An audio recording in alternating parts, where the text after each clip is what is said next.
هلو هلو يا حلوين. دلوقتي هنتعلم ازاي نكون جملة بالفرنسي، او لو قدامي جملة ازاي افهمها واقسمها صح. فلازم ابقى عارفة ان الجملة عندي بالفرنسي اسمها فراز، والجملة عندي بتتقسم لثلاث حاجات مهمين، ثلاث حاجات اساسيين اللي هم sujet verbe complément. sujet verbe complément. طب يعني ايه الكلام ده؟ الكلام ده معناه شخص، فعل، تكملة بتفهمني معنى الفعل. طب ازاي يعني؟ تعالوا نشوف جملة بالعربي نفهم وبعد كده نحول لفرنسي. مثلا هقول انا بشرح الفرنسية، يبقى اول حاجة قلت انا شخص sujet، تاني حاجة استخدمت verb اشرح، كومبليمون بوضح انا بشرح ايه الفرنسيه.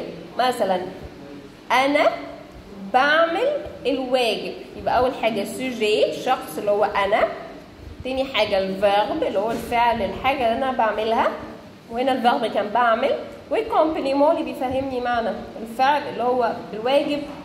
يبقى انا كده كونت جمله. تعالوا نشوفوا ازاي بالفرنسي هنعمل ده. اول حاجه لازم نبقى عارفين ان السوجي اللي هو الشخص ممكن يبقى حاجه من ثلاثه. الحاجه الاولانيه ضمائر، زي تعالوا كده نشوف الضمائر اللي عندنا، هنغني سوا، يلا بينا. انا جو انت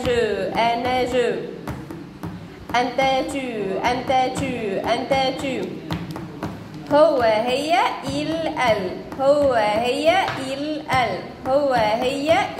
elle نحن نو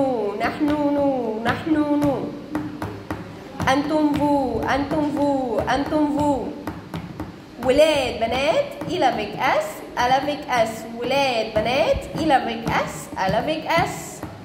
يبقى يلا يا صحابي هنعيد دول تاني، وهي دي الضمائر اللي ممكن نلاقيها اول كلمه في الجمله. يلا بينا. انا جو انت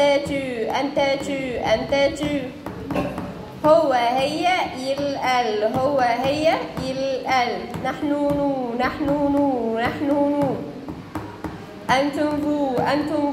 انتم vous ولاد بنات il avec s ولاد بنات il avec s. طيب زي ما اتفقنا السوجي ممكن يبقى ثلاث حاجات ولسه اخدين مع بعض الضمائر. ممكن يبقى ايه تاني؟ ممكن يبقى اسماء اشخاص، ولد احمد، اسم بنت ساره، او اتنين ولاد احمد علي، احمد وعلي.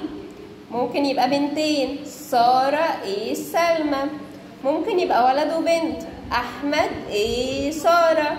يبقى ممكن يبقى اسامي اشخاص سواء ولد لوحده، بنت لوحدها، ولدين او اكتر، بنتين او اكتر، ولد وبنت، بنت وولد، اي عدد، كل ده اسمه سوجي. طيب ممكن يبقى ايه تالت؟ ممكن يبقى ارتيكل انديفيني وارتيكل ديفيني. يعني ايه الكلام ده؟ ادوات نكره وادوات معرفه بتيجي قبل الكلمه، يعني دول واحده من دول وبعدها كلمه. دول كده بيساوي كلمه في الانجليش كات ادوب. هنا في الفرنسي بنقول او اون او دي.